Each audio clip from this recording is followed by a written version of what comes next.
Good evening, everyone. Myself, Arshdeep Singh, Assistant Professor, Mira Medical Institute of Nursing and Hospital, Abohar. So today, I am going to explain about the topic of occupational diseases and disorders. So that's a very important topic, uh, as per the examination point of view, as well as practically it is very important. So आज मैं सारा आपको topic जो है वो explain करूंगा और इससे जुड़ी हुई कुछ एक डिसऑर्डर्स हैं जो हम मेनली पढ़ते हैं इसमें, तो वो सारे के सारे डिसऑर्डर्स जो हैं वो मैं आज आपको एक्सप्लेन करूंगा। तो स्टार्टिंग में मैं पहले ही बता दूं कि ये जो टॉपिक है ये आप जीएनएम जो है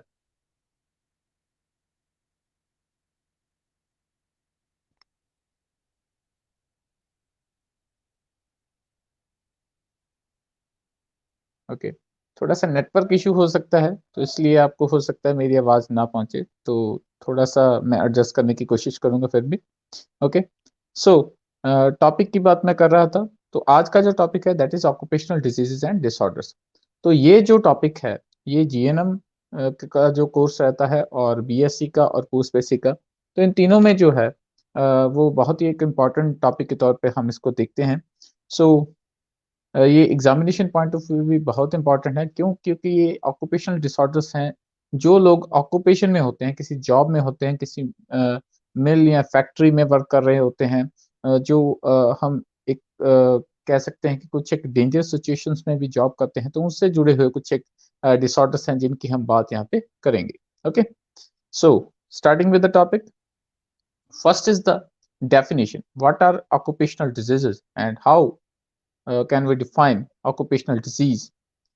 So first is occupational disease is an illness resulting from long-term employment in a particular type of work, such as black lung disease among miners or cancer among asbestos installers. Okay, so जैसे कि definition में लिखा है कि occupational disease क्या होती है, एक इलनेस है जो कैसे ये जो इफेक्ट करती है को कुछ एक ऐसे पर्सन जो कुछ एक ऐसे सिचुएशंस में वर्क करते हैं कि जिनमें वो मोस्ट ऑफ द टाइम वो उसी एनवायरनमेंट में रहते हैं। मान लीजिए कि कोई डस्ट का एनवायरनमेंट है, डस्टी एनवायरनमेंट में कोई पर्सन वर्क करता है, जैसे मिल में वर्कर्स होते हैं, कोई पेपर मिल में वर्क करता है, कोई केमिकल फैक्ट्री में वर्क करता है, तो अपने दिन का बहुत सारा टाइम वो उसी केमिकल्स या पेपर की जो या डस्ट है किसी भी टाइप की जो मटेरियल की, तो उसमें रहते हैं, उसमें वो ब्रीथ करते हैं, तो वो थ्रू ब्रीदिंग जो है उनकी बॉडी को अफेक्ट करता है, लंग्स को अफेक्ट करता है। और जैसे कि यहाँ पे एग्जांपल लिखी है, ब्लैक लंग डिजीज जो है वो माइनस में कॉमनली देखी जाती है, जो लोग माइंस में वर्क करते हैं। ओके, कोल माइंस हो गई तो उनमें वर्क करते हैं, या एस्बेस्टोस जो इंस्टॉलर्स होते हैं, तो उनको भी कैंसर का रिस्क हमेशा बना रहता है।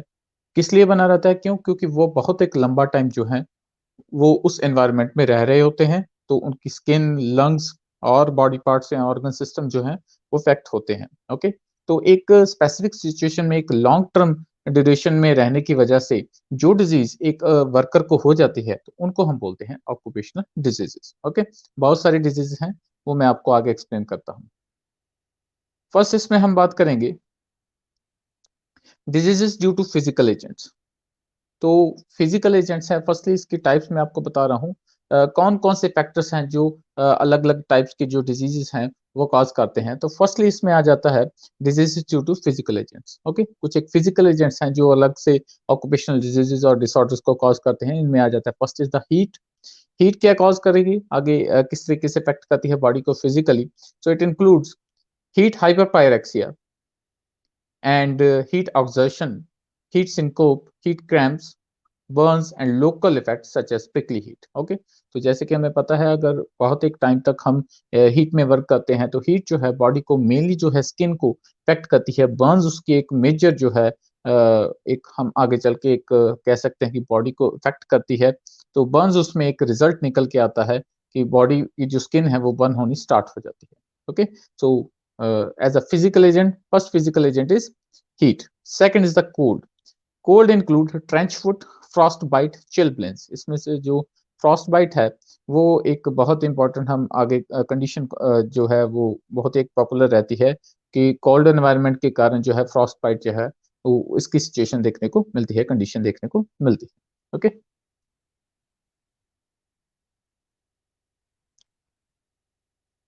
नेक्स्ट अगर हम बात करें,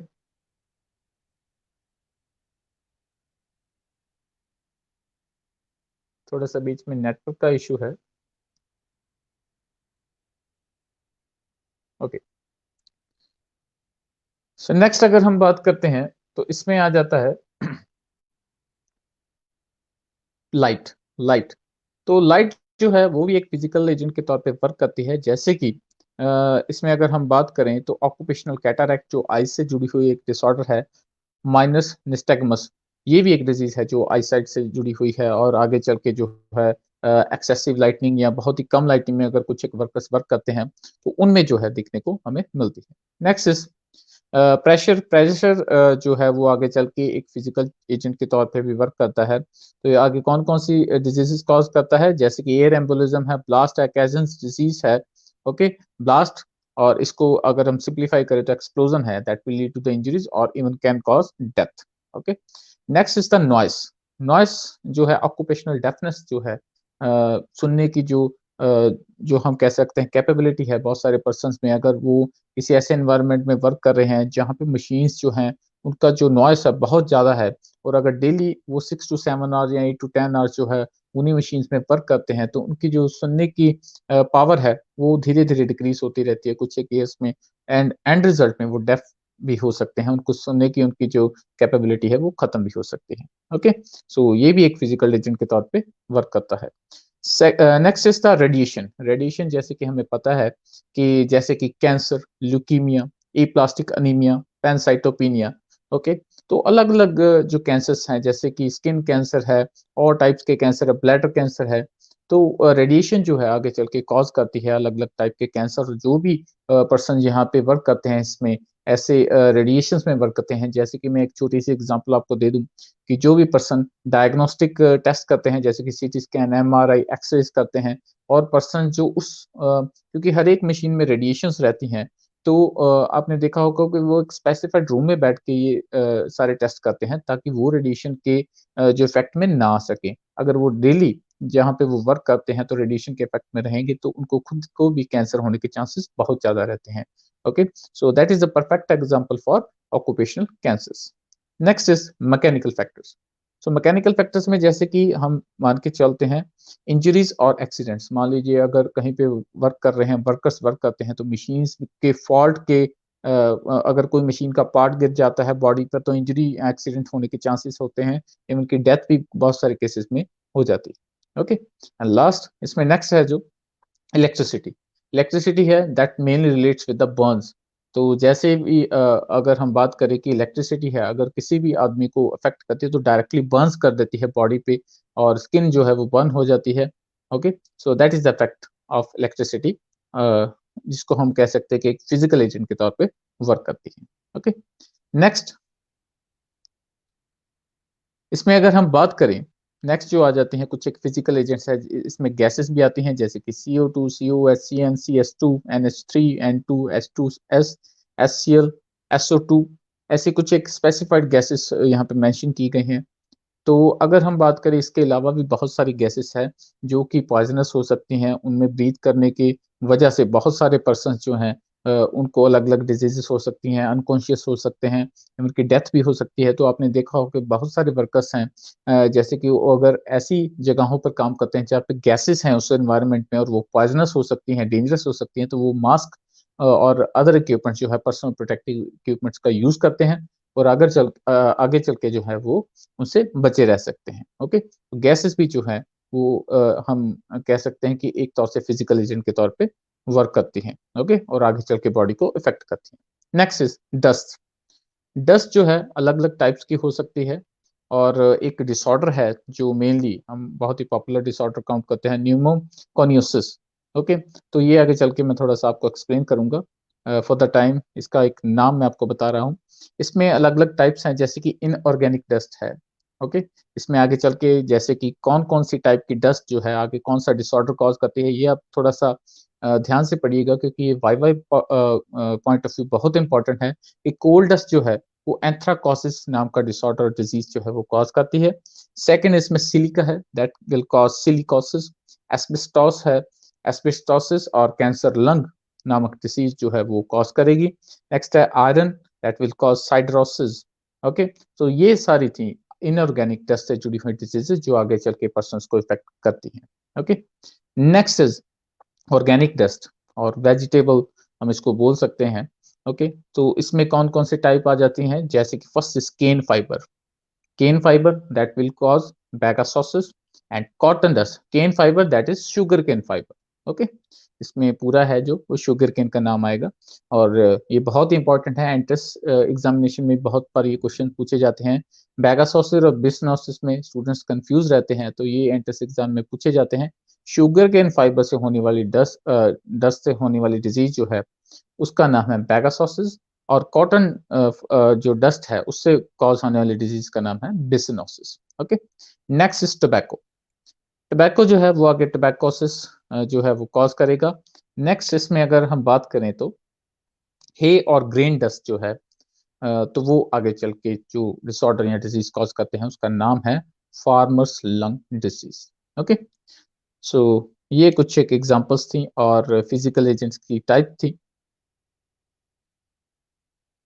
नेक्स्ट हम बात कर रहे हैं metals and their compounds. Okay, so कुछ एक मेटल्स हैं और उनके कुछ एक कंपाउंड्स हैं, वो भी आगे टॉक्सिक इफेक्ट्स कॉज कर सकते हैं पर्सन्स में। और जो लेबर वहां पे रहती है, जो पर्सन्स वर्क करते हैं, तो उनमें जो है वो आगे कॉज कर सकते हैं डिजीजेस। तो वो क्या कर सकते हैं, कौन से इफेक्ट्स कर सकते हैं, toxic hazards from lead. Lead बहुत ही इंपॉर्टेंट एक, हम मानते हैं कि ऑक्यूपेशनल हजार्ड्स में सबसे एक डेंजरस, अगर जिसमें हम काउंट करें कंपाउंड में या मेटल में, सो एक मेटल है lead, mercury, cadmium, manganese, beryllium, arsenic and chromium. इससे भी अलावा और बहुत सारे ऐसे मेटल्स हैं और उनके कंपाउंड्स हैं जो आगे चल के टॉक्सिक इफेक्ट्स जो है वो कॉज कर सकते हैं। ओके, नेक्स्ट है केमिकल्स। केमिकल्स भी इसमें आते हैं, जैसे कि acids, alkalis, pesticides. And next इसमें आ जाते हैं सॉल्वेंट्स। कुछ एक सॉल्वेंट्स है जो आगे चल के ऑक्यूपेशनल डिजीजेस को कॉज कर सकते हैं, जैसे कि carbon bisulphide, benzene, trichloroethylene and chloroform. Okay, so ये कुछ एक आगे चल के हम काउंट करते हैं सॉल्वेंट्स में, इनमें हम इंक्लूड करते हैं। और ये सारे के सारे फिजिकल एजेंट्स आगे चल के बॉडी को इफेक्ट करते हैं फिजिकली, एक ऑर्गन को या ऑर्गन सिस्टम को इफेक्ट करते हैं, और इन सीवियर कंडीशन ये डेथ भी कॉज कर सकते हैं। ओके, नेक्स्ट, ये तो थे सारे जो मैंने आपको एक्सप्लेनेशन अभी दी है, ये सारे के सारे थे डिजीजेस और डिसऑर्डर्स जो हैं due to the physical agents. आगे चल के अगर हम बात करें तो इनमें है diseases due to the biological agents. ठीक है, तो बायोलॉजिकल एजेंट्स जो हैं, कुछ एक बैक्टीरिया, वायरस, इनसे जुड़ी हुई भी कुछ एक डिजीजेस और डिसऑर्डर्स हैं, तो वो भी यहाँ पे मेंशन की गई हैं, जैसे कि brucellosis, leptospirosis, anthrax and actinomycosis. Okay, और इनमें बहुत सारे नाम हैं, जैसे कि टेटनस, हम उसकी बात कर सकते हैं, एंसेफ्लाइटिस है, फंगल इन्फेक्शन है। ठीक है, तो बहुत सारे आगे इन्फेक्शंस हैं और डिसऑर्डर्स हैं जो कि किसी माइक्रो ऑर्गेनिज्म, बैक्टीरिया और वायरस के जरिए जो है वो आगे इफेक्ट करते हैं बॉडी को, इसीलिए इनको नाम दिया गया है बायोलॉजिकल एजेंट्स।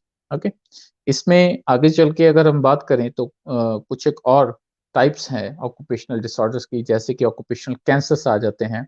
इनमें cancer of the skin, lungs and bladder, ये तीन टाइप्स के जो कैंसर हैं बहुत ही ज़्यादा कॉमन देखने को मिलते हैं ऑक्यूपेशनल जो अलग अलग डिसऑर्डर्स में। अगर हम बात करें तो डिसऑर्डर्स की तो सबसे ज़्यादा जो मिलते हैं उनमें से cancer of the skin, lungs और ब्लैडर कैंसर जो है वो सबसे ज़्यादा पाए जाते हैं। Next is the occupational dermatosis. और जहाँ पे नाम आ गया डर्मिस और डर्म का नाम आ गया, that means it is relating with the skin. इसमें डर्मेटाइटिस और एक्जिमा, जो स्किन से जुड़ी हुई इंफेक्शन और डिसऑर्डर्स हम बात कर सकते हैं, तो वो है। Next diseases of psychological origin, not just the physical agents और द बायोलॉजिकल एजेंट्स, कुछ एक ऐसे डिसऑर्डर्स हैं जो कि साइकोलॉजिकल ओरिजिन के भी रहते हैं, जैसे कि industrial neurosis, hypertension, peptic ulcer. इनको हम साइकोलॉजिकल ओरिजिन का मान के इनको जोड़ते हैं, जो कि ऑक्यूपेशनल डिसऑर्डर्स हैं उनसे हम जोड़ते हैं इनको। ओके, तो ये ऑक्यूपेशनल डिसऑर्डर्स हैं जो साइकोलॉजिकल ओरिजिन के हैं। Okay, next, pneumoconiosis. So first जो डिजीज है आज की मैं एक्सप्लेन कर रहा हूँ आपको, न्यूमोकॉनियोसिस। सो इसके बारे में थोड़ी सी फर्स्टली जो है इंट्रोडक्शन मैं आपको दे दूं, जैसे कि dust within the size range of 0.5 to 3.0 micron is a health hazard producing after variable period of exposure lung disease known as pneumoconiosis.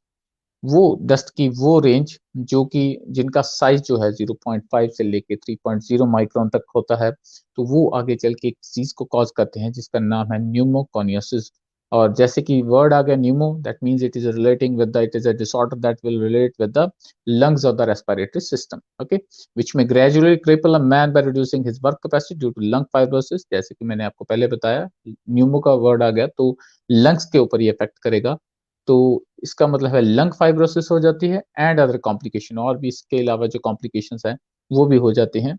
Next, the hazardous effect of dust depend upon a number of factor. ये जो dust है इसके effect करने की जो capability है, capacity है, वो कुछ एक चीजों पर डिपेंड करती है कि न्यूमोकोनियोसिस सीवियर, माइल्ड और कैसी रेंज का होगा। तो वो डिपेंड करती है जैसे कि केमिकल कंपोजिशन है उस पे, फाइननेस, डस्ट जो है वो कितनी फाइन है, concentration of the dust in air. ये जो डस्ट है जिससे आगे चल के न्यूमोकोनियोसिस होता है, इफेक्ट करता है पर्सन को, तो उसकी कंसंट्रेशन जो है एयर में, उसकी प्रेजेंस कितनी है, पीरियड ऑफ एक्सपोजर जो पर्सन है उससे कितने टाइम में कितना एक्सपोज वो हो चुका है, डेली कितने आवर्स का है। तो जितना ज़्यादा वो एक्सपोज होगा उतना ही ज़्यादा उसको रिस्क रहेगा कि ये डिजीज उसको इफेक्ट करे। एंड नेक्स्ट इसमें है health status of the person expose. जो पर्सन है उसकी इम्यूनिटी कैसी है, ओके। तो इम्यूनिटी के ऊपर बहुत सारी चीज़ें बेस्ड होती हैं, अगर उसकी इम्यूनिटी वीक है तो वो ज़्यादा रिस्क पे रहेगा, okay. So that is about the pneumoconiosis. Next, silicosis. So second disease जो है that is silicosis, as the name indicates, it is due to the silica dust. Okay, it is caused by the inhalation of dust containing free silica or silicon dioxide. As I have already told you that silica जो है, silica की dust जो होती है उससे जुड़ी हुई ये डिजीज है। It was reported in India from the Kolar gold mines Mysore in 1947। So इसकी एक छोटी सी मैंने डिस्क्रिप्शन ऐड की है, एक डाटा ऐड किया है कि 1947 में जो गोल्ड माइंस हैं मैसूर में, तो वहां से इसको फर्स्टली रिपोर्ट किया गया था इंडिया में। Okay, next, it is found that the incubation period may vary from a few months to 6 years of exposure. तो इसका जो इंक्यूबेशन पीरियड है, जहाँ चल के इसके साइन एंड सिम्टम्स आगे हम डिटेक्ट करते हैं, तो वो कुछ मंथ से लेके 6 years तक भी हो सकता है। एक्सपोजर के ऊपर ये डिपेंड करता है, ओके।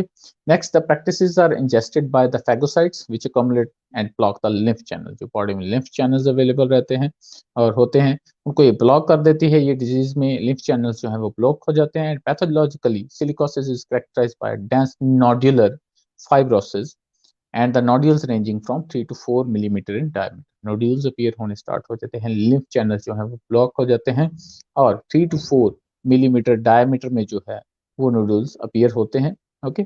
सो ये इसके कुछ एक साइन एंड सिम्टम्स जो हैं वो रहते हैं।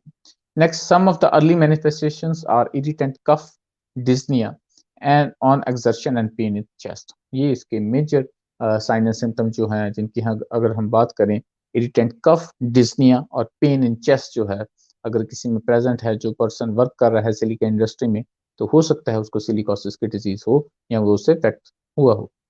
Next, there is no effective treatment for silicosis. If we talk about the treatment of the silicosis, हमारे पास कोई भी इफेक्टिव ट्रीटमेंट इसका अवेलेबल नहीं है, लेकिन fibrotic changes that have already taken place can not be reverse, okay. जो fibrosis हो चुकी है, वो जो चेंजेस हो चुके हैं, तो उनको हम रिवर्स नहीं कर सकते। सो इसीलिए prevention is better than the treatment और क्योर, ओके। नेक्स्ट,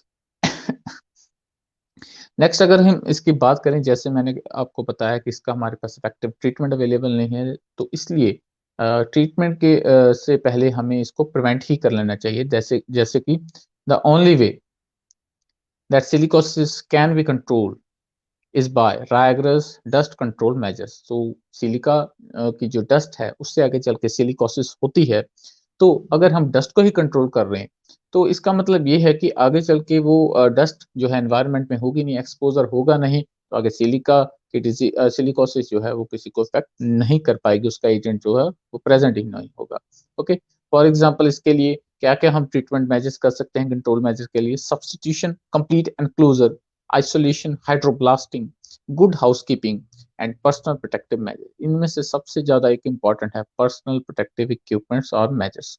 अगर मान लीजिए हम मास्क का यूज़ करते हैं, ओके, बॉडी जो है वो थ्रू ब्रीथिंग जो है, इन्हेलेशन जो है वो सिलिका की डस्ट बॉडी में एंटर कर सकती है, तो हम पर्सनल प्रोटेक्टिव इक्विपमेंट में से मास्क का यूज़ कर सकते हैं बहुत इफेक्टिवली। तो ये रहेगा। इसके अलावा सब्स्टिट्यूशन है, हाउसकीपिंग है, पूरी साफ-सफाई उस एरिया की रखनी, और कंप्लीट एनक्लोजर अगर वो डस्ट है, तो उनको कुछ एक ऐसा सिस्टम होना चाहिए कि डस्ट जो है वो एयर में स्प्रेड आउट ही ना हो। ओके? तो ये कुछ एक कंट्रोल मेजर्स हैं जिससे हम सिलिका की डस्ट को एनवायरनमेंट में जाने से रोक सकते हैं और आगे पर्सन्स को इफेक्ट होने से बचा सकते हैं, प्रिवेंट कर सकते हैं। Last, regular physical examination of workers. यहाँ पे वर्क्स लिखा है, दैट इज़ वर्कर्स।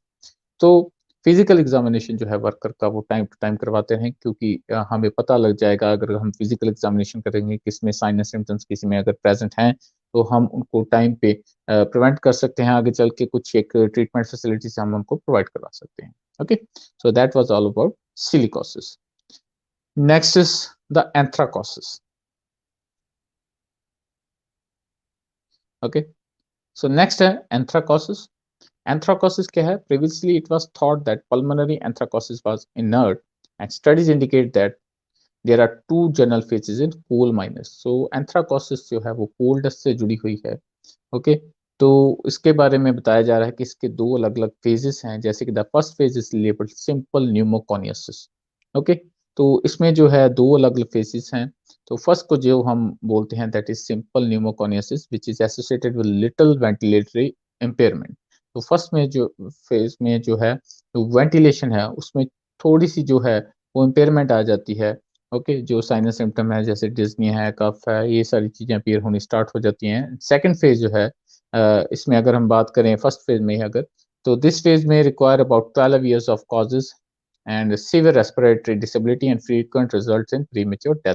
अगर ये फेज़ कंटीन्यूअसली चलता रहता तो 12 साल के नियर अबाउट एक टाइम पीरियड है जिसमें जाके ये सीवियर बन जाएगा और अगर एंड में जो है वो डेथ भी कॉज़ कर सकता है। ओके?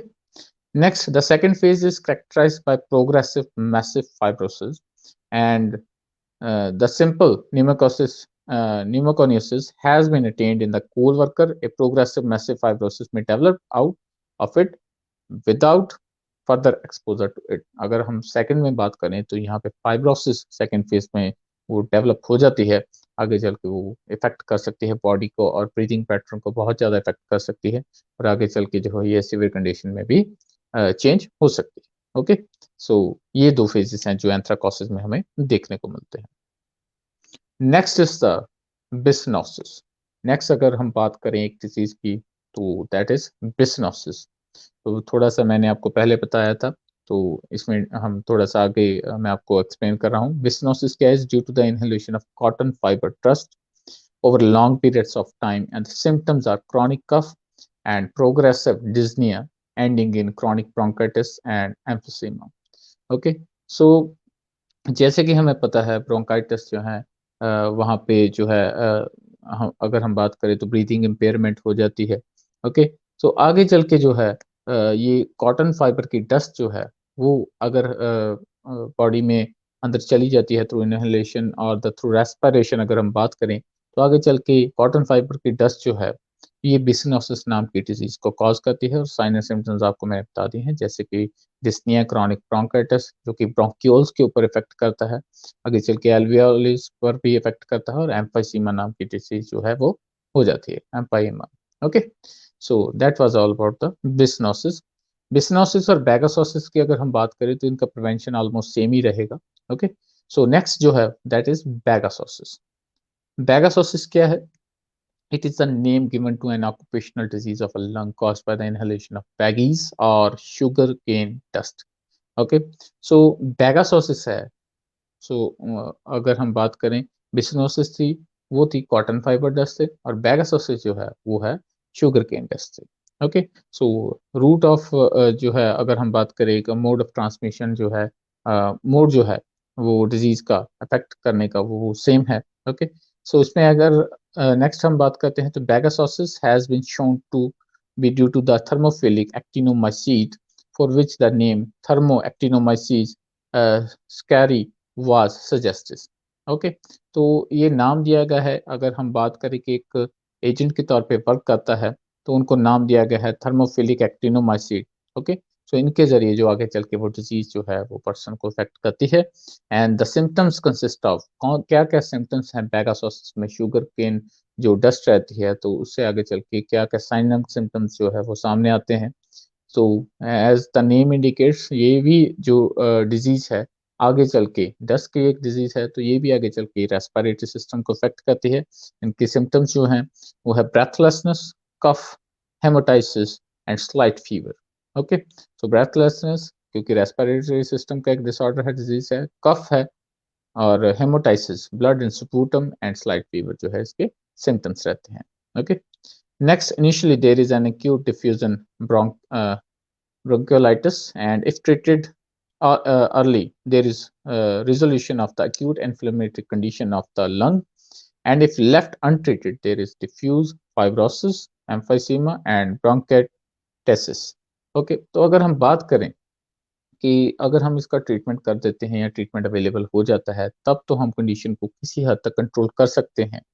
ओके, लेकिन अक्यूट इन्फ्लेमेटरी कंडीशन जो है वो लंग की, अब उसको हम रिज़ोल्यूट कर सकते हैं, लेकिन नहीं अगर करेंगे तो आगे चल के फाइब्रोसिस, एम्फीसीमा ऐसी जो कंडीशंस हैं वो अपीयर होनी स्टार्ट हो जाती हैं। दैट मीन्स कि ये डिज़ीज़ आगे चल के सीवियर कंडीशन में डेवलप हो सकती है। ओके, सो इसलिए जो है इसको अर्ली फेजेस में, अर्ली टाइम पीरियड में इसको जो है डील करना चाहिए या रिज़ोल्यूट करना चाहिए।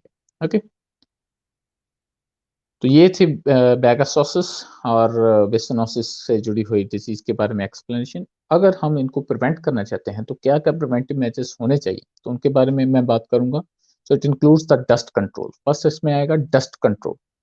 So as I have already explained that कि ये डिसीज़ जो है वो डस्ट से जुड़ी हुई है, तो फर्स्टली जो हमें प्रिवेंटिव मेजर करना पड़ेगा, तो वो डस्ट का ही होगा। डस्ट को जो है हम कंट्रोल करेंगे तो आगे चल के, क्योंकि अगर एयर में डस्ट होगी नहीं, रादर अ, अगर हम बात करें कि चाहे तो वो शुगरकेन फाइबर की डस्ट हो या कॉटन फाइबर की, दोनों में से किसी की भी डस्ट हो, तो अगर हमने डस्ट को ही कंट्रोल कर लिया, तो वो एनवायरनमेंट में होगी ही नहीं। ओके, अगर सराउंडिंग एनवायरनमेंट में है, तो और बहुत कम कंसंट्रेशन में है, तो बॉडी को इफ़ेक्ट नहीं कर पाएगी। ओके, तो इसीलिए हम जो है डस्ट कंट्रोल करेंगे।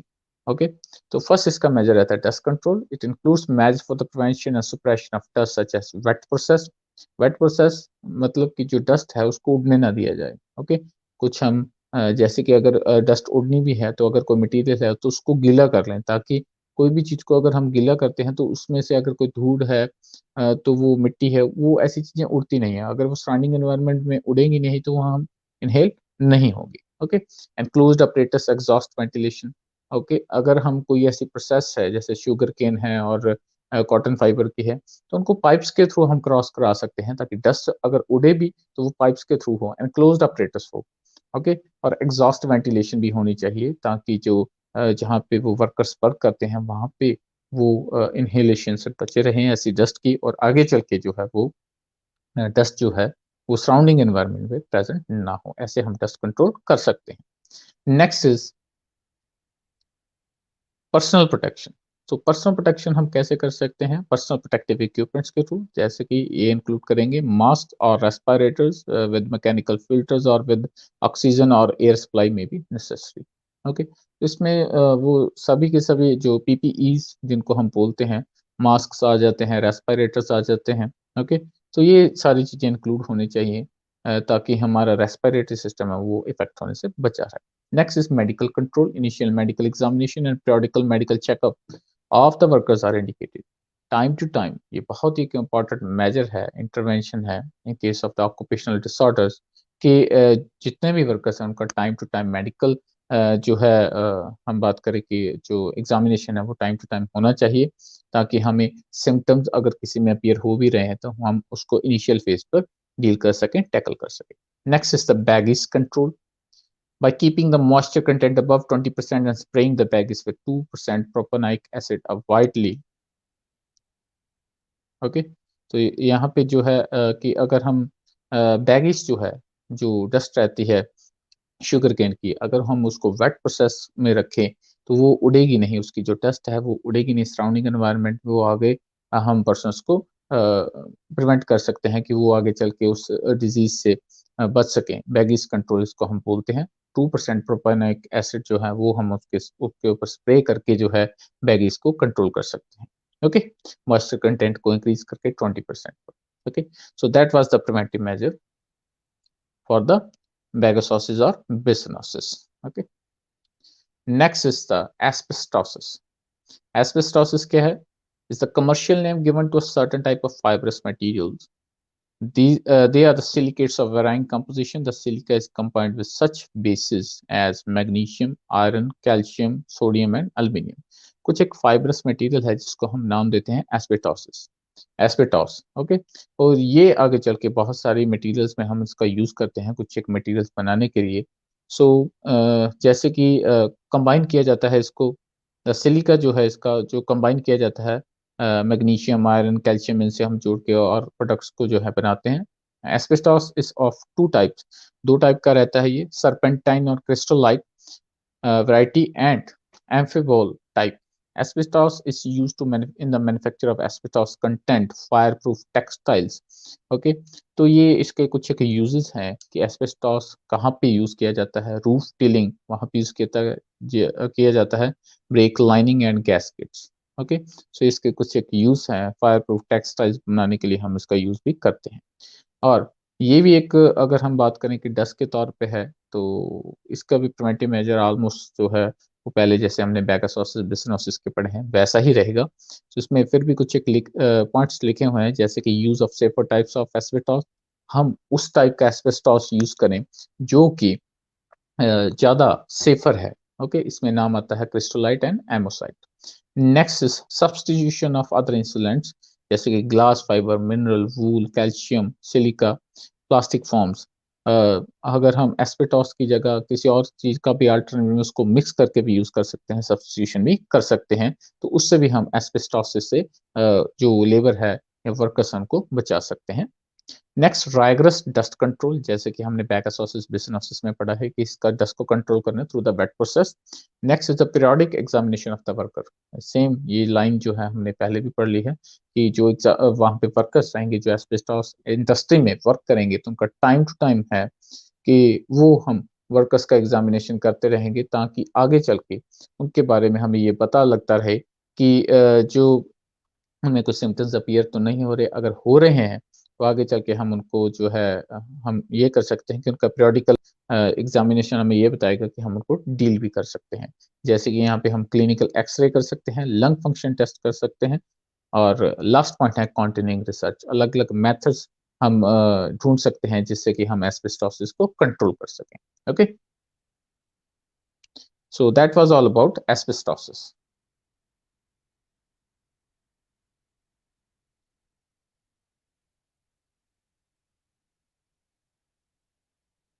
नेक्स्ट अगर हम बात करेंगे फार्मर्स लंग डिजीज, तो फार्मर्स लंग क्या है? It is due to the inhalation of mildly hay और ग्रेन डस्ट। सो ये भी एक डस्ट के साथ जुड़ी हुई डिजीज है, एक डस्ट से जुड़ी हुई हम जिसको डिजीज को कहते हैं, क्योंकि ये जितने भी डिजीज़ के बारे में मैं आपको एक्सप्लेन कर रहा हूँ, तो ये डस्ट से ही जुड़ी हुई हैं, bagassosis, byssinosis, asbestosis, anthracosis, okay? और ये जो डिजीज़ है, it is due to the inhalation of mildly hay और ग्रेन डस्ट। जो ग्रेन्स होते हैं, दानेदार अगर हम जिनको बोल देते हैं, कुछ भी ऐसी फसलें हैं, जिनका हम क्रॉप्स ऐसे बोल सकते हैं, सीड्स आ जाते हैं उसमें, ओके? तो ग्रेन्स आ जाते हैं, तो उनकी भी डस्ट होती है, वो क्रश अगर हम उनको करते हैं, तो सराउंडिंग एनवायरनमेंट में वो होते हैं या उससे जुड़ी हुई कुछ एक ऐसा मटेरियल निकलता है जो कि सराउंडिंग एनवायरनमेंट में जो है वो उड़ता रहता है, तो वो भी इनहेल हो जाता है। जो वर्कर्स वहाँ पे वर्क करते हैं उन इंडस्ट्रीज़ में जहाँ पे इनकी प्रोसेसिंग की जाती है, तो उनको फार्मर्स लंग्स नाम की डिजीज़ भी हो सकती है। फार्मर्स में भी ये कॉमनली देखने को मिलता है जो एग्रीकल्चर इंडस्ट्री से जुड़े हुए हैं। Okay, so this heat encourages the growth of the thermophilic actinomyces of which micro uh, polyspora peni is the main cause of the farmer's lung। तो ये एक एजेंट का नाम यहाँ पे लिखा गया है कि किससे जो है वो कॉज होता है फार्मर्स लंग, माइक्रो पॉलीस्पोरा फेनाई, और इसको मेन कॉज जो माना जाता है फार्मर्स लंग का। and the acute illness is characterized by general and respiratory symptoms and physical signs. Okay, respiratory system symptoms जो हैं वो appear होते हैं क्योंकि as I have already told that this disease is also linked with the disease of the respiratory system, और दस्त से जुड़ी हुई डिजीज है तो रेस्पिरेटरी सिस्टम से जरूर जुड़ेगी, लंग्स से जुड़ी हुई डिजीज है। और कुछ एक और फिजिकल साइंस हैं जो कि हम पहले पढ़ चुके हैं, पेगासोसिस, बिसनोसिस, वो यहाँ पे भी देखने को हमें मिलते हैं। Okay, next, lead poisoning. Lead poisoning क्या है? लेड एक हम मेटल की बात करें तो बहुत सारी इंडस्ट्रीज में लेड को यूज किया जाता है, ये पॉइजनस भी रहता है। Okay, so more industrial workers are expose to lead than to any other toxic metal. बहुत सारे अगर हम बात करें कि अलग अलग मेटल जिससे जिनसे जो लेबर है वो एक्सपोज रहती हैं, वर्कर्स जो हैं वो एक्सपोज रहते हैं, उनमें से सबसे ज्यादा वो लेड से एक्सपोज रहते हैं। लेड जो है, इसका रीजन है क्योंकि लेड को बहुत सारे कंपाउंड्स मेटल्स में आगे जोड़कर और सारे प्रोडक्ट्स बनाए जाते हैं। तो जो है मेनली ये प्रॉब्लम रहती है, एक ऑक्यूपेशनल डिसऑर्डर रहता है कि लेड पॉइजनिंग जो है वो बहुत सारे लोगों में देखने को, वर्कर्स में देखने को हमें मिलती है। So lead is used widely in a variety of industries because of its properties, क्योंकि इसकी प्रॉपर्टीज हैं, कुछ एक प्रॉपर्टीज हैं जिसकी वजह से ये आगे चल के बहुत सारे प्रोडक्ट्स में इसका हम यूज करते हैं। तो उसमें कुछ एक करेक्टरिस्टिक्स हैं, जैसे कि लो बॉइलिंग पॉइंट है इसका। Second, mixes with other metals easily to form alloys, ये दूसरी मेटल से अच्छे से मिक्स हो जाता है और आगे चल के अलॉयज और हम जो आगे प्रोडक्ट्स हैं इससे बना सकते हैं। इजीली ऑक्सीडाइज हो जाता है एंड एंटी करोसिव रहता है। तो ये इसके कुछ एक करेक्टरिस्टिक्स हैं, इसी की वजह से ये बहुत सारी इंडस्ट्रीज में यूज होता है। और इसी वजह से, ये यूज होने की वजह से ये बहुत सारे वर्कर्स इसके एक्सपोजर में भी रहते हैं और आगे चल के उनको लेड पॉइजनिंग से जुड़ी हुई जो ये डिसऑर्डर्स अगर हम कहें या डिजीजेस हैं, ये इफेक्ट करते हैं। ओके, नेक्स्ट, प्रिवेंटिव मेजर्स क्या रहेंगे लेड पॉइजनिंग के? सो ऑलमोस्ट इनके भी जो प्रिवेंटिव मेजर्स हैं वो सेम है, जैसे कि सब्स्टिट्यूशन। सब्स्टिट्यूशन में मतलब अगर हम लेड की जगह किसी और चीज को यूज कर लें तो पॉइजनस जो इसका जो एक हमें रिस्क रहता है पॉइजनिंग का, वो कम हो सकता है। Is where lead compound should be substituted by less toxic material. Lead की जगह हम किसी और मेटल को यूज कर सकते हैं ताकि लेस टॉक्सिक हमें कोई मटेरियल मिले, लेड की जगह पे हम उसको यूज करके और उससे आगे मेटल जो है प्रोडक्ट्स बनाएं। Second is isolation. All processes will give rise to harmful concentration of lead dust or fumes should be enclosed or segregated. अगर लेड इंडस्ट्री में वर्कर्स वर्क कर रहे हैं तो अगर वहाँ पे कुछ ग्राइंडिंग और हम उसको किसी भी तरीके की प्रोसेसिंग में लेड का यूज हो रहा है तो वो सारा इनक्लोज एक सिस्टम में होना चाहिए। ओके, उसकी डस्ट जो है वो सराउंडिंग एनवायरनमेंट में प्रेजेंट ना हो, ताकि आगे चल के वो रेस्पिरेटरी सिस्टम या फिजिकली बॉडी को इफेक्ट ना करे। तो उसकी आइसोलेशन जो है वो प्रॉपर्ली होनी चाहिए, एक एनक्लोज सिस्टम हमें चाहिए। Next is local exhaust ventilation. Exhaust ventilation बहुत ही ज़्यादा जरूरी है क्योंकि एग्जॉस्ट जो वेंटिलेशन रहेगी वो इससे जुड़ी हुई डस्ट को बाहर निकाल देगी, सराउंडिंग एनवायरनमेंट में नहीं होगा, तो आगे चल के हम वर्कर्स को इससे प्रिवेंट कर सकते हैं। Next is personal protection. So PPEs यहाँ पे ओके, थोड़ा सा इंटरनेट का जो सिग्नल है वो वीक है, सो इसलिए हो सकता है यहाँ पे एक दो बार पॉज हो जाए, तो आप कंटिन्यू कीजिए। सो बात कर रहे थे हम पर्सनल प्रोटेक्शन में। वर्कर्स जो हैं वो प्रोटेक्ट होंगे जैसे कि पर्सनल प्रोटेक्टिव इक्विपमेंट्स में। अगर जब भी हम डेस्क से जुड़ी हुई डिसऑर्डर्स की बात करेंगे तो उसमें पर्सनल प्रोटेक्टिव में मास्क सबसे इम्पोर्टेंट रहेगा। ओके, मास्क का यहाँ पे जो है वो अच्छी क्वालिटी के मास्क जो हैं वो यूज किए जाएंगे। जैसे कि कोरोना वायरस इन्फेक्शन में अब N95 के मास्क चल रहे हैं, तो वैसे ही हम कुछ एक टाइप्स जो हैं वो ऐसे वर्कर्स को अवेलेबल करवाएंगे ताकि उनको ऐसी डिसऑर्डर और डिजीज से बचाया जा सके। लास्ट पॉइंट इसमें है गुड हाउसकीपिंग। अच्छे तरीके से सफाई होनी चाहिए। It is essential where lead dust is present. जहाँ जहाँ पे लेड डस्ट प्रेजेंट हो वहाँ पे अच्छी सफाई होनी चाहिए। Floors, benches, machines should be kept clean by wet swapping. Wet swapping sweeping से जो है वो अच्छी तरीके से फ्लोर जो है, फर्श हैं, बेंचेस हैं, मशीन्स हैं, उनको अच्छी तरीके से साफ किया जाए। ओके, सो ये थे प्रिवेंटिव मेजर्स लेड पहुंचने के लिए। नेक्स्ट इसमें कुछ एक एडिशंस हैं। वर्किंग एटमॉस्फेयर क्या है? जो वर्किंग एटमॉस्फेयर रहता है वहाँ पे तो उसको भी हम जो अगर हम ये बात करें कि कंसंट्रेशन को हम बिल्कुल कंट्रोल नहीं कर सकते बहुत ज़्यादा लेवल पे, तो उसको थोड़ा सा कम कर सकते हैं। lead concentration in the working environment should be kept below 2.0 milligram per 10 cubic meters of air, which is usually the permissible limit or threshold value. तो हम क्या करते हैं कि वहाँ पे एक हम अगर हम 100% कंट्रोल नहीं कर पाते, जो कि बहुत मुश्किल बात है, तो हम एक थ्रेशोल्ड पॉइंट वहाँ पे रखते हैं कि इससे ज़्यादा जो है चलकर आगे यहाँ पे जो पोल्यूशन है वो इससे जुड़ी हुई एटमॉस्फेयर में यहाँ इस डस्ट की इससे ज़्यादा प्रेशर ना हो, ताकि वहाँ के वर्कर्स सेफ रहें। तो इसकी जो कंसंट्रेशन है that should be 2 milligram per 10 cubic centimeter meters of air. Next is periodical examination of worker. तो ये हर एक प्रिवेंशन में हम पढ़ते आ रहे हैं। मैंने आपको एक्सप्लेन किया था कि टाइम टू टाइम जो है वो वर्कर्स जो हैं उनका जो टेस्ट है, फिजिकल एग्जामिनेशन है, वो किया जाना चाहिए। And all workers must be given periodical examination and laboratory determination of urinary lead, blood lead, red cell count, haemoglobin estimation and तो अगर हम बात करें तो लेड जो है वो अलग-अलग टाइप से यूरिन लेड है, रेड ब्लड काउंट है। तो ये सारी चीज़ें जो प्रोसेस में हमें लेके आएँगे और आगे चल के इनसे ही लेबोरेटरी डायग्नोसिस से हम पता लगा सकते हैं कि वर्कर्स जो हैं वो कहीं लेड पॉइज़निंग से इफेक्ट तो नहीं हो रहे। तो ये सारे टेस्ट जो हैं कंटीन्यूअसली हम करेंगे। Next is the personal hygiene. Hand washing before eating is important. जो भी वर्कर्स वहाँ पे होंगे, वो खाना खाने से पहले हैंड वॉशिंग करेंगे, ताकि जो लेड है, उसका रिस्क जो है वो बिल्कुल डिक्रीज़ हो जाए। And there should be adequate washing facilities in the industries. Hand washing के लिए प्रॉपर फैसिलिटीज़ होनी चाहिए। एंड लास्ट इसमें नेक्स्ट इसमें है हेल्थ एजुकेशन। जो वर्कर्स हैं, उनको हेल्थ एजुकेशन देना कि लेड इंडस्ट्री में अगर हम आप वर्क कर रहे हैं, तो ये आप इस डिज़ीज़ या डिसऑर्डर के रिस्क पे हो सकते हैं। और ये आपको प्रिवेंटिव मेजर्स जो है वो यूज़ करने हैं। विदाउट मास्क आपको वर्क नहीं करना है। Okay, next. सो ये थे डिसऑर्डर्स जो डस्ट से जुड़े हुए थे मेनली। बहुत सारे डिसऑर्डर्स मैंने आपको एक्सप्लेन कर दिए। नेक्स्ट जो है ऑक्यूपेशनल कैंसर्स। इसमें कैंसर्स आ जाते हैं, जैसे कि फर्स्ट इसमें थोड़ी सी इंट्रोडक्शन लिखी है। ऑक्यूपेशनल कैंसर क्या है? Is a serious problem in the industry. The sites of the body most commonly affected are skin, lungs, bladder and blood forming organs. Okay, तो मेनली अगर ऑक्यूपेशनल कैंसर की अगर हम बात करें तो उसमें कौन कौन से जो टाइप्स हैं आगे चल के आती हैं, तो इसमें मेनली स्किन से जुड़ी हुई जो कैंसर हैं वो जुड़े देखे जाते हैं। लंग कैंसर, ब्लैडर कैंसर और ल्यूकीमिया भी देखा जाता है, जैसे कि जिसे हम आगे चल के ब्लड फॉर्मिंग ऑर्गन्स हैं या ब्लड डिसऑर्डर ब्लड कैंसर से जुड़ते हैं ल्यूकीमिया, वो भी इसका बहुत ही एक उसमें केसेस जो हैं वो देखे जाते हैं। Next skin cancer. फर्स्ट इसमें आता है स्किन कैंसर क्या है? So इसमें it was subsequently found that the cancer of scrotum and of the skin in the other parts of the body was caused by the cool tar।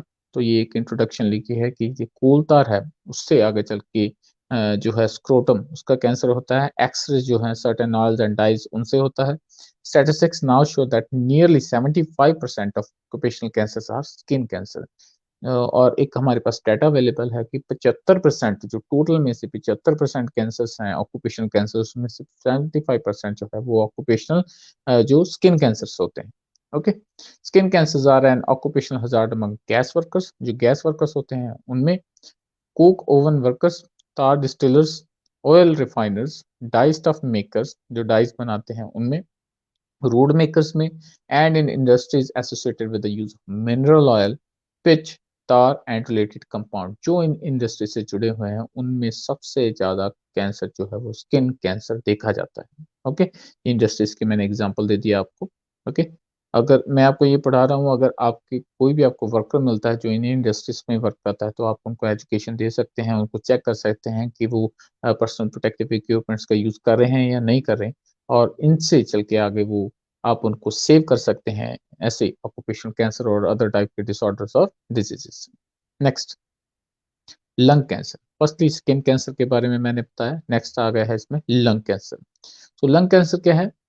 As the name indicates it's a cancer of the lung and it is a hazard in gas industry, asbestos industry, nickel and chromium work, arsenic roasting plants, and in the mining of the radioactive substances। जो radioactive substances जहाँ पे use होते हैं उनको processing है और products उनसे आगे बनाए जाते हैं, कुछ भी ऐसी प्रोडक्ट्स हैं, तो उन इंडस्ट्रीज में आगे चल के लंग कैंसर जो है बहुत एक मेजर प्रॉब्लम है ऑक्यूपेशनल डिसऑर्डर्स में।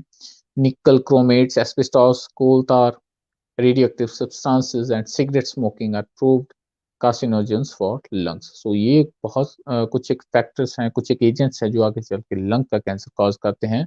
The workers who are dealing with the industries like these examples, as I have already given the various examples.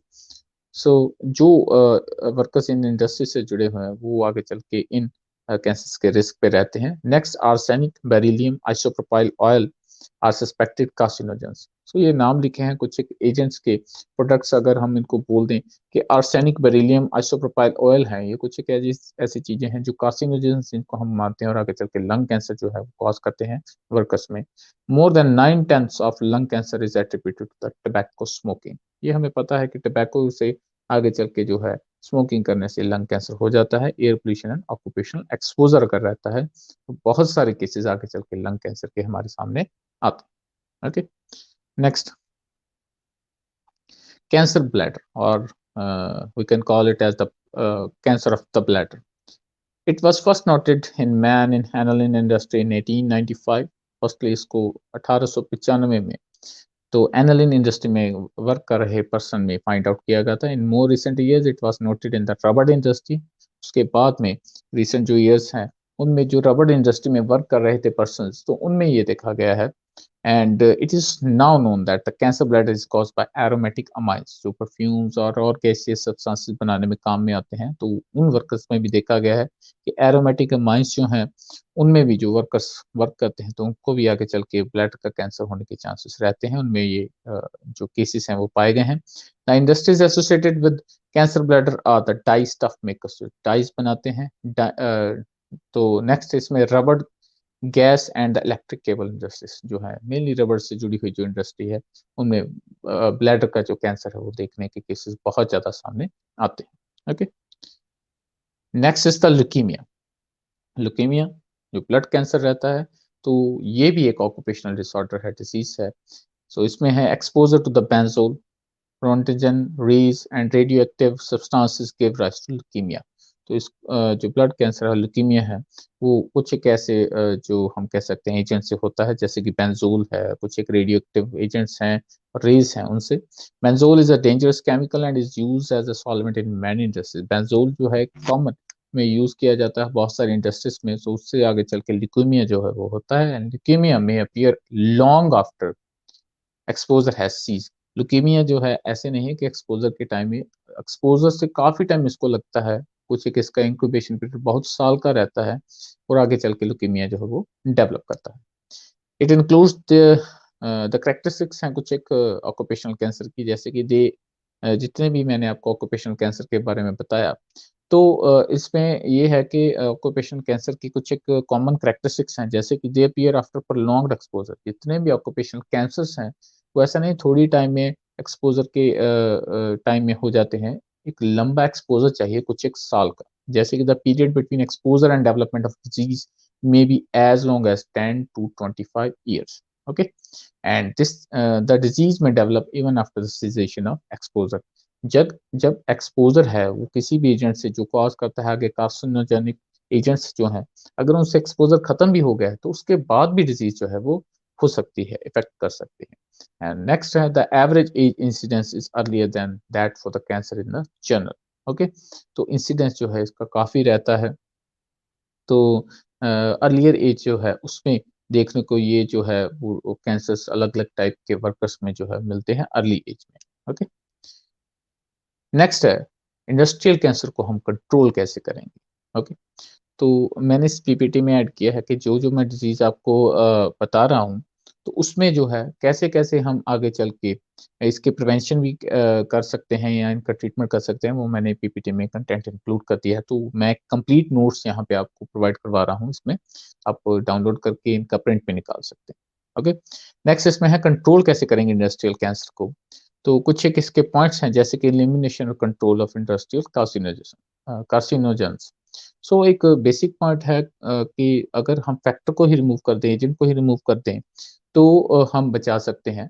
लेकिन उसमें क्या कैसे कैसे कर सकते हैं, जैसे कि technical measures like exclusion of the carcinogen from the industry और वेल डिजाइन बिल्डिंग्स और मशीनरी क्लोज सिस्टम और प्रोडक्शन. सब्स्टिट्यूट कर सकते हैं। अगर कोई मटेरियल कार्सिनोजेनिक है तो उसकी जगह पे किसी और मटेरियल का यूज़ कर सकते हैं। और जैसे कि अगर रेज़ हैं, रेज़ को एनक्लोज़ सिस्टम में कर सकते हैं कि वर्कर्स जो हैं वो किसी और रूम में बैठे हों और प्रोसेसिंग किसी और रूम में हो रही हो। तो कुछ एक ऐसी बिल्डिंग को डिज़ाइन करना चाहिए, कुछ मशीन्स का यूज़ कर सकते हैं ताकि डायरेक्टली एक्सपोज़र वो रेज़ से ना हो पर्सन्स का, वर्कर्स का। ओके। नेक्स्ट इसमें हम मेडिकल एग्ज़ामिनेशंस कर सकते हैं। Inspection of the factories time to time, अगर गवर्नमेंट जो है वो इंस्पेक्शन करे फैक्ट्रीज की, जो वर्कर्स हैं उनको एक्सपोजर में तो नहीं छोड़ दिया गया है, जो ऑनर्स हैं उनके द्वारा, तो टाइम टू टाइम इंस्पेक्शन करके हम प्रिवेंट कर सकते हैं। कुछ एक रूल्स एंड रेगुलेशंस बनाए जा सकते हैं। एंड नेक्स्ट नोटिफिकेशन, नोटिसेस दे सकते हैं, जो रूल्स एंड रेगुलेशन की गाइडलाइंस है वो दे सकते हैं। लाइसेंसिंग ऑफ द एस्टेब्लिशमेंट्स, जो मिल्स हैं, फैक्ट्रीज बनी हुई हैं, अगर कोई ऐसे इंडस्ट्रीज हैं जहाँ पे कार्सिनोजेंस का यूज़ हो तो उसके लिए प्रॉपर्ली पहले लाइसेंस लेना ज़रूरी बनाया जाए। वो ये चेक करने के लिए कि जो भी वर्कर्स वहाँ पे वर्क करेंगे उनकी हेल्थ कंडीशंस का ध्यान रखा गया या नहीं रखा गया। तो उसके लिए लाइसेंस जो है वो ज़रूरी है। पर्सनल हाइजीन के मेजर्स जो हैं, नेक्स्ट पॉइंट यहाँ पे है कि जो वर्कर्स रहेंगे वो हैंड वॉशिंग की प्रॉपर फैसिलिटीज़ उनको होनी चाहिए, अपनी हाइजीन मेंटेन करें। इस एक पॉइंट से ही हम बहुत ज़्यादा अपने आप को कैंसर से बचा सकते हैं। And education of the workers and management, जो वहाँ पे वर्कर्स होंगे उनको हेल्थ एजुकेशन देनी, उनके जो सीनियर वर्कर्स हैं, मैनेजर्स हैं, ओनर्स हैं, उनको मैंने हेल्थ एजुकेशन प्रोवाइड करनी कि कैसे वो अपने वर्कर्स को दूर रख सकते हैं इन डिजीज़ेज़ से। एंड नेक्स्ट यहाँ पे है रिसर्च। रिसर्च करके हम पता लगाएँगे कि नए-नए कौन-सी टेक्निक्स हैं जिनसे हम वर्कर्स को इंडस्ट्रियल कैंसर से बचा सकते हैं। Okay? Next is occupational dermatitis. तो लास्ट इसमें है ऑक्यूपेशनल डर्मेटाइटिस की, अगर हम बात करें तो ये डिजीज़ है डर्मिस, जैसे कि स्किन से जुड़ी हुई है।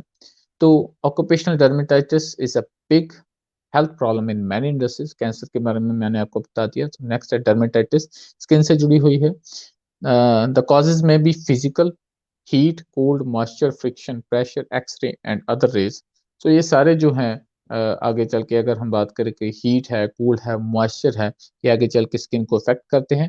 सेकंड इसमें आ जाता है केमिकल, इसमें आ जाते हैं डर्मेटाइटिस जो है वो कैसे होता है, स्किन की डिज़ीज़ है, ऑक्यूपेशनल डर्मेटाइटिस हो सकता है। ये एजेंट्स जो हैं आगे चल के डर्मेटाइटिस को कॉज़ करते हैं। फिजिकल मैंने आपको एक्सप्लेन कर दिए। नेक्स्ट केमिकल्स में केमिकल्स आ जाएँगे जैसे कि acids, alkalis, dyes, solvent, grease, tar, pitch, chlorinated phenols. Okay? Next biological आ जाएँगे, इसमें वायरसेस, बैक्टीरियाज़, फंजाई और कुछ एक और अदर पैरासाइट्स आ जाएँगे। नेक्स्ट आ गया प्लांट प्रोडक्ट्स, जैसे कि लीव्स हैं, वेजिटेबल्स हैं, फ्रूट्स हैं, फ्लावर्स हैं, वेजिटेबल डस्ट है, ये भी आगे चल के डर्मेटाइटिस कॉज़ कर सकते हैं। ओके? और the dermatitis producing agents are further classified into 2। First जो है प्राइमरी इरिटेंट्स होते हैं, जो फर्स्ट लेवल पे जो है इरिटेशन को कॉज़ करते हैं, आगे डर्मेटाइटिस को कॉज़ करते हैं। सेकंड इज़ सेंसिटाइजिंग सब्सटेंसेस, कुछ एक इरिटेंट्स और होते हैं जो डर्मेटाइटिस को कॉज़ करते हैं। नेक्स्ट अगर हम बात करें कि प्रिवेंशन की, हम कैसे प्रिवेंट करेंगे डर्मेटाइटिस को, स्किन की जो इन्फेक्शन है, डिजीज़ है, तो इसमें आ जाएगा pre selection. The worker should be medically examined before employment and those with an established और सस्पेक्टेड डर्मेटाइटिस और who have a non predisposition of skin disease should be kept away from jobs. So इसका मतलब ये है कि pre selection करेंगे, जो भी वर्कर्स को हम अपॉइंट कर रहे हैं, तो उनको ये चेक करेंगे कि किसी को स्किन की डिसऑर्डर तो नहीं है, डर्मेटाइटिस की कोई कॉम्प्लिकेशन या केस पहले रहा तो नहीं है।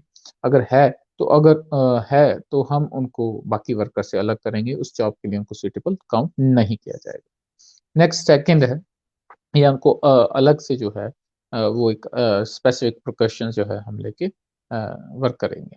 Second is protection.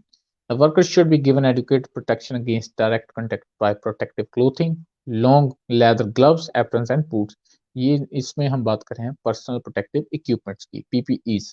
पहले हम बात कर रहे थे जिस इंडस्ट्री में डस्ट से अगर डिजीज कॉज हो रही थी, तो वहाँ पे मास्क बहुत ज़्यादा ज़रूरी था। यहाँ पे पर्सनल प्रोटेक्टिव इक्विपमेंट्स में से गाउन वो ज़रूरी है, ग्लव्स, लॉन्ग बूट्स, शूज़ हैं, वो बहुत ज़्यादा ज़रूरी है। Okay? The protective clothing should be frequently washed and kept in good order. तो ये जो क्लोथिंग है बहुत ही अच्छे तरीके से इसको वॉश किया जाए, रीयूज़ किया जाए और जब भी कोई वर्कर वर्क करेगा उस एरिया में, उस एनवायरनमेंट में जहाँ पे हमेशा स्किन डिजीज़ होने का या डर्मेटाइटिस होने का रिस्क रहता है, तो वहाँ पे वो पीपीईज़ को यूज़ करे। नेक्स्ट है पर्सनल हाइजीन। और पर्सनल हाइजीन में फुल जो बॉडी है उसको उसकी साफ-सफाई, हैंड वॉशिंग करना, जिस भी बॉडी पार्ट का कांटेक्ट जो है वो इन फिजिकल एजेंट्स के कांटेक्ट में आएगा, तो उसकी हाइजीन मेंटेन करके रखना। ओके, डायरेक्ट कांटेक्ट से बचना, ये सारी चीजें पर्सनल हाइजीन में आएंगी। एंड नेक्स्ट है पीरियोडिक एग्जामिनेशन और इंस्पेक्शन। वर्कर्स जो हैं वो टाइम टू टाइम चेक किया जाना चाहिए, उनको एग्जामिनेशन उनका किया जाना चाहिए। स्किन जो है उसको असेसमेंट उसकी की जानी चाहिए, इंस्पेक्शन की जानी चाहिए कि किसी भी वर्कर का जो स्किन है, ओके, उसमें कोई चेंजेस तो नहीं आ रही, कोई डिसऑर्डर्स तो नहीं है किसी भी तरीके में। ओके, सो ये पीरियोडिकल चेकअप जो है कम्युनिटी ऑक्यूपेशनल हेल्थ नर्स है, मेडिकल ऑफिसर, वो टाइम टू टाइम करें। और इस तरीके से हम आगे चल के वर्कर्स को सेव कर सकते हैं अलग अलग टाइप के डिसऑर्डर्स से। ओके, और ऑक्यूपेशनल डिसऑर्डर और डिजीजेस से। Okay, so that was all about the today's topic. So आज के टॉपिक में मैंने आपको एक्सप्लेन कर दिया है सारे के सारे जो डस्ट से जुड़ी हुई ऑक्यूपेशनल डिजीज हैं, डिसऑर्डर्स हैं, इसमें डस्ट से जुड़ी हुई बैगासोसिस, ब्रिसनोसिस, एस्बेस्टोसिस। ओके, तो ये डिजीजेज रहीं, इसके अलावा भी बहुत सारी हैं, कैंसर्स आ गए, स्किन कैंसर है, ब्लैडर कैंसर है, लंग कैंसर है, फार्मर्स लंग डिजीज आगे चल के मैंने आपको एक्सप्लेन की है। ओके, ऑक्यूपेशनल डर्मेटाइटिस है, ये सारे डिसऑर्डर्स मैंने आपको एक्सप्लेन किए। विद इसमें मैंने आपको प्रिवेंशन उनकी बता दी है, ट्रीटमेंट जहाँ पे अवेलेबल था मैंने आपको ट्रीटमेंट भी एक्सप्लेन कर दिया। Okay, so that was all about today's topic. तो इसके अलावा कल जो है मेरी साथ जो है टीम के और मेंबर्स हैं हमारे, तो वो टीचर्स कल 2 सेशंस में लाइव करेंगे। उसमें वो जो है practical point of view, fundamental से जुड़े हुए इम्पोर्टेंट क्वेश्चंस हैं, तो वो आपके सामने एक्सप्लेन करेंगे। तो उसका नोटिफिकेशन आपको कल मिल जाएगा, मैसेज आपको पहले दे दिया जाएगा। तो आप ज़रूर उनको फॉलो कीजिए, उस वीडियो को देखिए, पेज को ज़रूर लाइक कीजिए ताकि आपको नोटिफिकेशन जो है वो आते रहें। ओके, सो बाकी जो है नेक्स्ट सेशन है वो नेक्स्ट वीक आपको नोटिफिकेशन आ जाएगा और वो कंटिन्यू किया जाएगा। Okay, okay, thank you everyone. Okay, thank you.